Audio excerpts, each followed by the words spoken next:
You know, I've got my mom's little Opel GT here that I restored a year or so ago.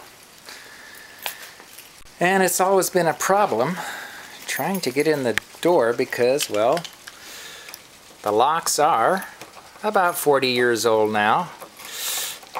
And it's just, you can get it to turn, but things are messed up in there a little bit.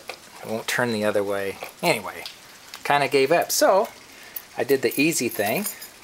Went on eBay, and for less than $50, I bought some remotes, actuators, installed them, and it's just like a real car now. And of course, if you put an actuator in the other door,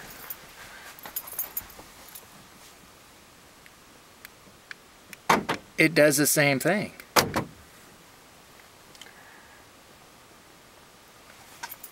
Very nice.